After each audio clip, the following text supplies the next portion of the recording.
کرن کہانی سینٹر کے معزز سامعین کو کرن کا سلام۔ معزز سامعین، شروع کرتے ہیں آج کی کہانی۔ کبھی ایسا ہوتا ہے ہم کتنے غلط ثابت ہوتے ہیں۔ ہم جب کسی سے نفرت کرنے لگتے ہیں تو ہمیں سچائی کا علم نہیں ہوتا۔ کچھ دن پہلے میرا پروجیکٹ پہ کام کر رہا تھا۔ مینیجر صاحبہ جو نئی ٹرانسفر ہو کر آئی تھی، خوش اخلاق اور بہت خاموش رہنے والی، مجھے کچھ پیپرز پہ سائن چاہیے تھے۔ میں ان کے پاس گیا، سلام کیا۔ انہوں نے میرے سلام کا جواب نہ دیا۔ میری طرف دیکھ کر پھر لیپ ٹاپ پر مصروف ہو گئی، مجھے جیسے اگنور کر دیا ہو۔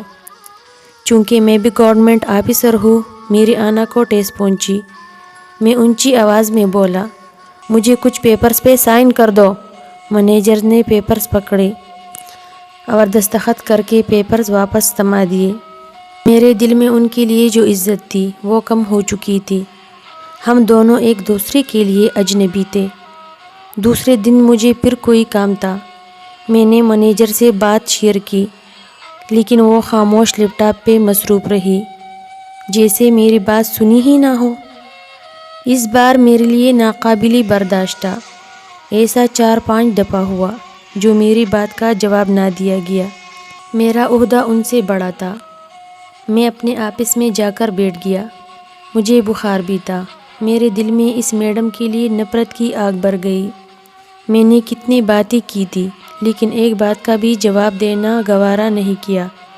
خود کو سمجھتی کیا ہے؟ میں نے اپنے آفیسر کو میل کر دیا، مجھے اس میڈم کے ساتھ کام نہیں کرنا۔ اس کو پہلے تمیز سکھائی جائے۔ یہ خود کو نہ جانے کیا سمجھتی ہے۔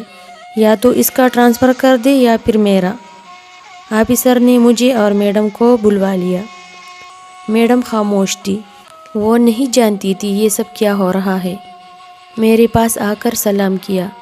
وہ شاید وجہ جاننا چاہتی تھی، لیکن میں نے اس کے سلام کا کوئی جواب نہیں دیا اور اپنی کار میں جا کر بیٹھ گیا۔ میڈم مسکراتے ہوئے پھر میرے پاس آئی۔ سر خیریت ہے نا؟ مجھے ہیڈ آفس بلوایا گیا ہے، سنا ہے میرا ٹرانسفر ہو جائے گا۔ میں نے خاموشی سے گاڑی کا دروازہ بند کیا۔ وہ میری طرف حیرت سے دیکھ رہی تھی۔ میرے اس رویے پہ اس کی آنکھ نم سی ہو گئی تھی۔ میں اس کی نم ہوتی پلکوں کو محسوس کر پا رہا تھا، لیکن مجھے میرے آنا نے آندھا کیا ہوا تھا۔ ہم ہیڈ آفس پہنچے۔ وہ بھی وہاں موجود تھی۔ وجہ پوچھی گئی تو میں نے بتایا، یہ میرے سلام کا جواب دینا گوارا نہیں سمجھتی۔ کوئی بھی بات کروں اس کا کوئی رسپانس نہیں۔ میں ایسے کسی بھی انسان کے ساتھ کام نہیں کر سکتا۔ آفیسرز میری طرف حیرانگی سے دیکھ رہے تھے۔ وہ میری برابر والی کرسی پہ بیٹھی خاموش تھی۔ پھر ایک آفیسر کرسی سے اٹھا، اونچی آواز میں بولا، میڈم، آپ نے علی صاحب کو بتایا نہیں تھا کہ آپ کو کم سنائی دیتا ہے؟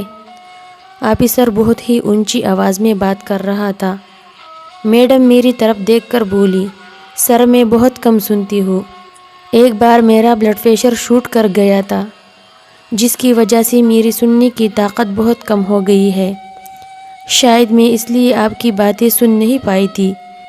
آپ کا سلام کہنا بھی مجھے سنائی نہیں دیا ہوگا۔ کانپتی ہوئی آواز میں وہ مجھے کہہ رہی تھی، اور میرے دل میں ان کے لیے نفرت کی آگ میرے لیے شرمندگی میں بدل گئی تھی۔ میں خود سے جج بن گیا تھا، بنا حقیقت جانے، بنا سچ جانے۔ میں نے نفرت کی آگ جلا دی۔ میں نظریں جھکائے بیٹھا تھا۔ کچھ لمحے قبل میری آواز سخت تھی، اب نرم ہو چکی تھی۔ میں نے سوری کیا اور آنا کے جانور کو ہلاک کر دیا۔ ایسی ہی ہم کبھی کبھی اپنی زندگی میں بنا مکمل سچ جانے کسی سے بلا وجہ نفرت کرنے لگتے ہیں، راستے جدا کر لیتے ہیں، رشتے ختم کر دیتے ہیں، وفائیں بھول جاتے ہیں، محبتیں چھوڑ دیتے ہیں۔ کسی پہ انگلی اٹھانے سے پہلے تصویر کا دوسرا رخ جاننا بھی بہت ضروری ہوتا ہے، ورنہ ہم زندگی میں کسی مخلص انسان کو اپنے آنا میں بنا سچ جانے کہیں کو نہ دے۔ ہر فیصلے سے پہلے، ہر زہر سے پہلے، ہر آنا سے پہلے، ہر غرور سے پہلے تصویر کا دوسرا رخ ضرور دیکھ لے۔ حقیقت کیا ہے ضرور جان لے، لیکن ورنہ ندامت اور پچھتاوی کے سوا زندگی بھر کچھ حاصل نہ ہوگا۔ دوستو، امید کرتی ہوں کہ آج کی کہانی آپ کو بہت پسند آئی ہوگی۔ اپنی رائے کا اظہار کمنٹس باکس میں کیجیے گا۔ شکریہ۔